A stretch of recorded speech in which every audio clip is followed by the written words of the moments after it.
आज के इस वीडियो में हम पढ़ेंगे बाल विकास यूनिट तीसरी का एक टॉपिक व्यक्तिगत विभिन्नता का पार्ट 2।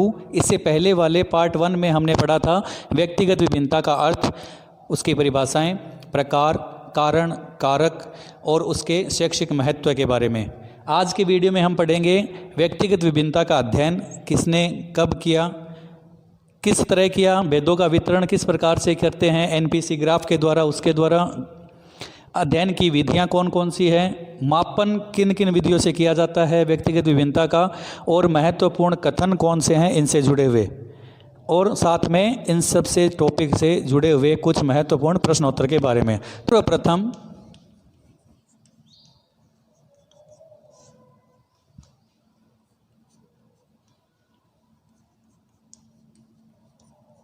एफ गोल्टन ने सन 1879 में किया था।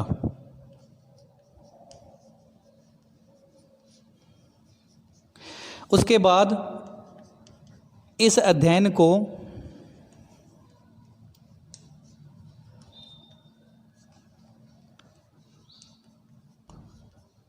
केटल ने आगे बढ़ाया। याद रखें दो नाम, गोल्टन और केटल। इन दोनों ने, सर्वप्रथम गोल्टन ने व्यक्तिगत विभिन्नता का अध्ययन किया और उसके बाद केटल ने किया था। इन दोनों ने मिलकर एनपीसी, भेदों का वितरण और इसका अध्ययन जो है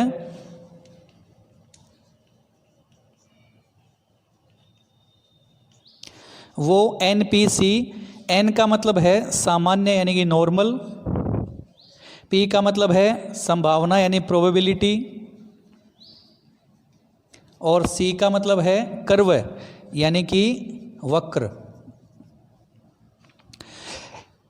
गोल्टन और केटल ने व्यक्तिगत विभिन्नता के भेदों का वितरण सामान्य संभावना वक्र यानी कि एनपीसी के रूप में किया था, वक्र के द्वारा किया गया था। देखिए इनकी विशेषता है, एनपीसी जो वक्र है वह घंटे की आकृति जैसा होता है, यानी जो बेल शेप होता है।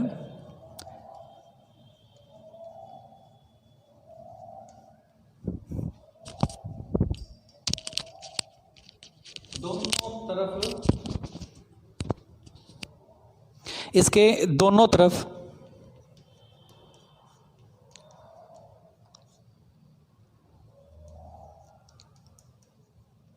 परिणाम समान यानी कि कम होगा,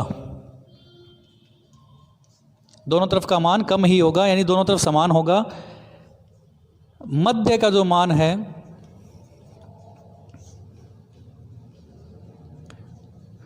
वो अधिक यानी कि औसत सामान्य होगा।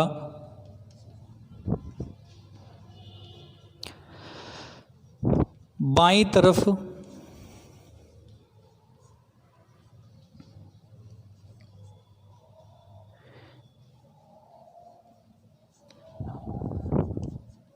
की दिशा में दूरी को ऋणात्मक सिग्मा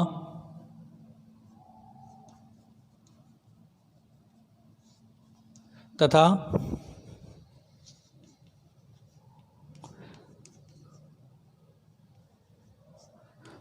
दाईं तरफ की दिशा में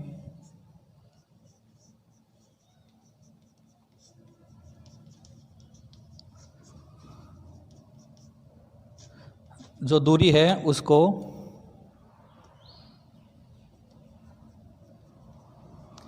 धनात्मक सिग्मा के रूप में दर्शाते हैं। समरूप और बहुलकी होता है।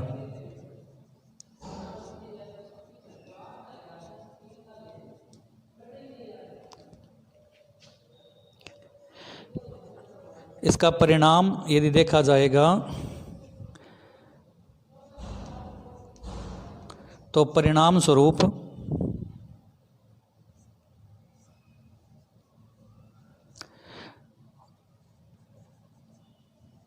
वक्र का मध्य भाग या मध्यमान अधिक तथा दोनों तरफ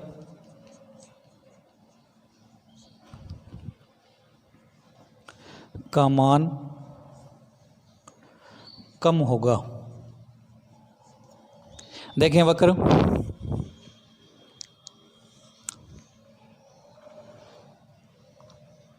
ये बेल शेप है यानी कि घंटे के आकार की, ये मध्यमान,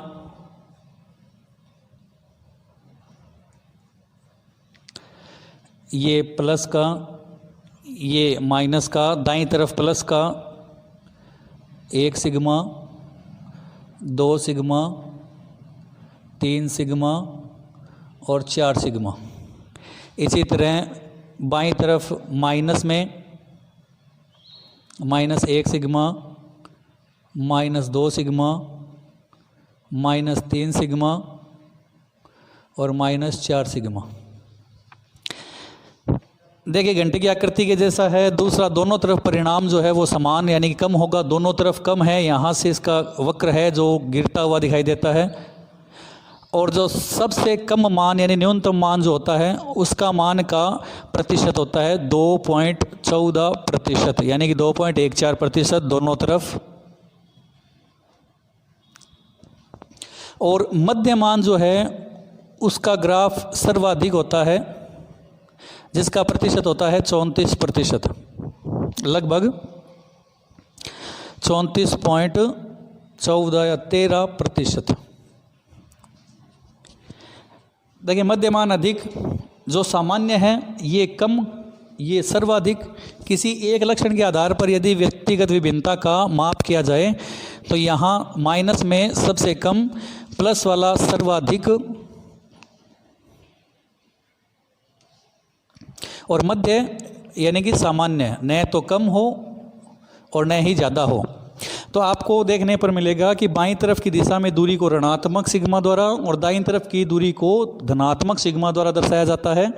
वक्र समरूप और बहुलकी होता है, अर्थात दोनों तरफ से मान कम होगा। उदाहरण से ले लेते हैं, मान लीजिए किसी एक कक्षा में बच्चों का उनके IQ यानी कि बुद्धि लब्धि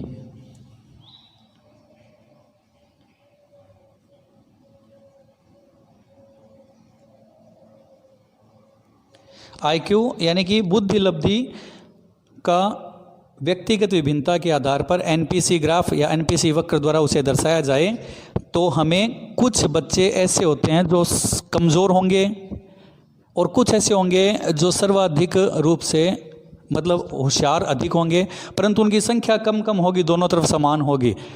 कमज़ोर होंगे तो वो भी कम ही होंगे और जो अधिक सर्वाधिक होशियार होंगे वो भी कम ही मान में होंगे, परंतु सामान्य वाले हैं जो न तो कमज़ोर हैं न होशियार हैं, उनका मान सर्वाधिक होगा। तो इस तरह से हम किसी व्यक्तिगत विभिन्नता को NPC ग्राफ या NPC वक्र द्वारा दर्शा सकते हैं। तीसरा टॉपिक, व्यक्तिगत विभिन्नता के अध्ययन की विधियाँ। इससे पहले हमने व्यक्तिगत विभिन्नता का अध्ययन किसने किया उसके बारे में पढ़ा, NPC वक्र के बारे में पढ़ा। अब है उनको अध्ययन करने की विधियाँ। कई वैज्ञानिकों ने अपने अपने रूप से बहुत सारी विधियां विकसित की, परंतु हम यहाँ कुछ महत्वपूर्ण, कुछ प्रसिद्ध विधियों के बारे में पढ़ेंगे। सबसे पहले बात करते हैं बुद्धि परीक्षण के द्वारा।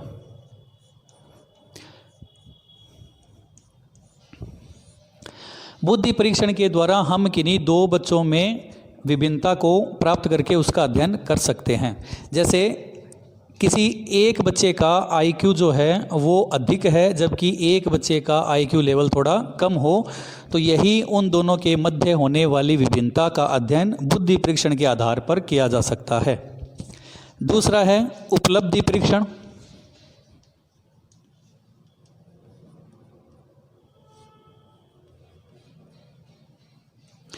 एप्टीट्यूड टेस्ट किसी बच्चों में यदि विभिन्नता होती है कि कुछ में उपलब्धि जल्दी ग्रहण कर सकते हैं, कुछ लेट करते हैं, कुछ नहीं करते, यही उन दोनों में अंतर उपलब्धि परीक्षण के आधार पर हम अध्ययन कर सकते हैं। फिर है रुचि परीक्षण कि दो बच्चों की रुचियों के अंतर पर रुचियों में होने वाली विभिन्नता का अध्ययन इस परीक्षण के द्वारा किया जाता है। जैसे मान लीजिए एक बच्चा जो है वो क्रिकेटर बनना चाहता हो, उसकी रुचि क्रिकेट में है, किसी दूसरे की रुचि इंजीनियर बनने में है, तो उनका अध्ययन रुचि परीक्षण के द्वारा किया जाता है। उसके बाद में बात करते हैं संवेग परीक्षण की।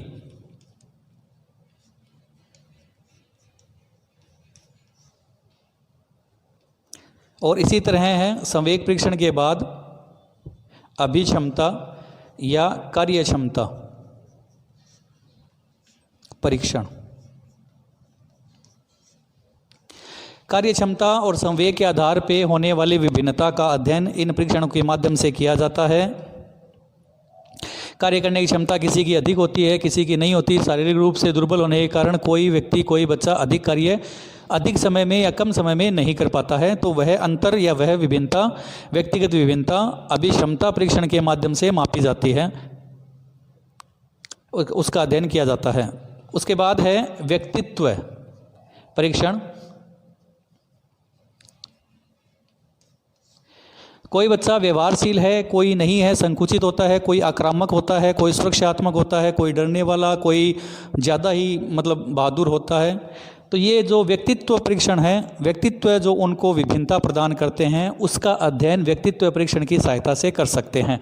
तो ये कुछ महत्वपूर्ण, कुछ प्रसिद्ध विधियां हैं जिसकी सहायता से व्यक्तिगत विभिन्नता का अध्ययन किया जाता है। चौथा पॉइंट है व्यक्तिगत विभिन्नता का मापन करने वाली मापनियों के बारे में, किस तरह से इनका मापन किया जाता है। तो सबसे पहले बात करते हैं अंतराल मापनी, समय अंतराल मापनी, समान अंतराल मापनी भी इसे कहा जाता है। देखिए, कुछ अंतराल के बाद में होने वाले विभिन्नताओं का अध्ययन या इसका मापन इसमें किया जाता है। इसके अलावा इस मापनी से मनोभौतिकी, अभिवृत्ति और शारीरिक गुणों का मापन किया जाता है। अंतराल मापनी यानी कि जिसे इंग्लिश में कहा जाए तो इंटरवल जिसे कहते हैं, आई से दर्शाते हैं, इंटरवल मापनी, स्केल्स कहते हैं। दूसरा है अनुपात मापनी, इसमें वस्तुनिष्ठ और विश्वसनीय मापन होता है, यानी कि यह इन तीनों की अपेक्षा सबसे बेहतर और सबसे विश्वसनीय मापनी है। यदि ऐसा क्वेश्चन हो कि सबसे अच्छी और सबसे बेहतर मापनी कौन सी है, तो वो है अनुपात मापनी। अनुपात को रेशियो कहते हैं, तो आर से दर्शाते हैं। तीसरा है क्रमिक मापनी, यानी कि क्रम वाइज, इसमें गुणों में, किसी व्यक्ति के गुणों में कमी या उसमें अधिकता को मापा जाता है। उदाहरण के रूप में देखें तो रंग रूप, रंग के गुणों के रूप में माप सकते हैं। किसी का रंग वाइट हो, किसी का थोड़ा ब्राउन हो, किसी का ब्लैक हो, तो उसके रूप में इसे मापते हैं। क्रमिक मापनी कहलाती है। क्रमिक यानी कि ऑर्डर, ओ से दर्शाते हैं। और उसके बाद में है नोमिक यानी कि वर्गीकृत, यानी कि नॉमिनल। सरल मापनी भी इसे कहते हैं। सबसे सरल मापनी है व्यवहारिक गुणों का मापन यह करती है। व्यवहारिक गुण जैसे कि पसंद नापसंद के बारे में, इसके अलावा प्रेम या नफरत के बारे में, किसी को चाहना न चाहना उसके बारे में, उसका अध्ययन, व्यवहारिक गुणों का अध्ययन नामिक, वर्गीकृत या सरल मापनी द्वारा किया जाता है। अब इनको याद रखने की जो ट्रिक है वो इस तरह है। आयरन नाम एक याद रखना है, IRON, जिसमें आर जो है वो सबसे बेस्ट यानी कि सबसे बेहतर मापनी है। और इस ट्रिक से व्यक्तिगत विभिन्नता का मापन करने वाली मापनियों का नाम हम याद रख सकते हैं। चलिए अब बात करते हैं इन टॉपिक से जुड़े हुए महत्वपूर्ण कथनों की। देखिए, सबसे पहले बात करते हैं क्रो एंड क्रो के द्वारा दिए गए रुचि की परिभाषा। क्रो एंड क्रो के अनुसार रुचि वह अभिप्रेरक शक्ति है जो हमें किसी व्यक्ति, किसी वस्तु या किसी क्रिया की तरफ देखने के लिए बाध्य करती है। 2 नंबर है अभिवृत्ति। अभिवृत्ति किसी वस्तु के प्रति व्यक्ति की या हमारी वह विशिष्ट भावना है जो जन्मजात न होकर अर्जित की जाती है या उपार्जित होती है। यह कथन था सोरेनसन का। उसके बाद में बात करते हैं अभिरुचि। फ्रीमेन के अनुसार अभिरुचि उन योग्यताओं का विशिष्ट संग्रह या समूह है जिसके द्वारा ही मनुष्य या व्यक्ति विशिष्ट योग्यताओं को अर्जित करता है। चौथी, टेलर की एक प्रसिद्ध पुस्तक साइकोलॉजी ऑफ ह्यूमन डिफरेंस, नाम याद रखें, psychology of human difference, Taylor के द्वारा लिखी गई थी। तो उसके अनुसार उसने बताया कि व्यक्ति जो है वो योग्यता विभिन्नता जो होती है व्यक्ति की, उसकी अपेक्षा में व्यक्तित्व विभिन्नता की ओर अधिक प्रभावित होता है। स्किनर और बेले, दो वैज्ञानिक, स्किनर और बेले, दो विद्वानों ने ये कहा कि शैक्षिक उपलब्धि जो होती है बच्चों की, वो या उसमें होने वाला जो अंतर है उसका प्रमुख कारण अभिप्रेरणा या रुचि या अभ्यास इसका प्रमुख कारण है। लास्ट पॉइंट है आत्मसंप्रत्यय। आत्मसंप्रत्यय की परिभाषा या उसके जो वाक्य या कथन था वो श्रीमती हरलोक द्वारा दिया गया था।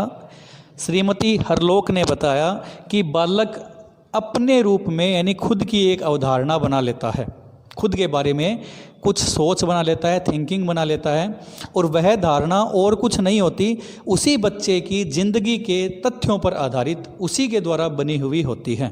देखें, बालक अपने ज़िंदगी के तथ्यों को आधार बनाकर स्वयं के प्रति या स्वयं के लिए एक अवधारणा बना लेता है श्रीमती हरलोक के अनुसार। तो ये थे कुछ महत्वपूर्ण कथन जो इस टॉपिक से जुड़े हुए थे। देखिए, रीट की तैयारी करते समय या आरटेट हो या कुछ भी और बीएड हो या इसके अलावा second grade, first grade, third grade exam हो, कोई भी टॉपिक यदि हम क्लियर करेंगे, पूरा करेंगे, तभी वो हमारे लिए फ़ायदेमंद होगा। वरना यदि बीच में कोई एक छोटा सा पॉइंट भी यदि छोड़ दिया और वही क्वेश्चन मन के आ जाता है तो फिर वो पूरा किया कराया जो है वो मेहनत पूरा पानी चला जाता है उस पर। इसलिए प्रत्येक पॉइंट को, प्रत्येक टॉपिक को ध्यान से सुने, ध्यान से समझें। अब बात करते हैं इनसे जुड़े हुए महत्वपूर्ण प्रश्नोत्तर की। अभ्यास के लिए पहला क्वेश्चन है, कक्षा वर्गीकरण का मुख्य आधार क्या है? लिंग भेद, सामाजिक, आर्थिक या शारीरिक दोष। दूसरा क्वेश्चन, एनपीसी यानी कि सामान्य संभावना वक्र में न्यूनतम अंक प्राप्त करने वालों का प्रतिशत कितना होता है? 22.14%, दूसरा ऑप्शन 2.14%, तीसरा ऑप्शन 20.14% और चौथा ऑप्शन है 14.2%।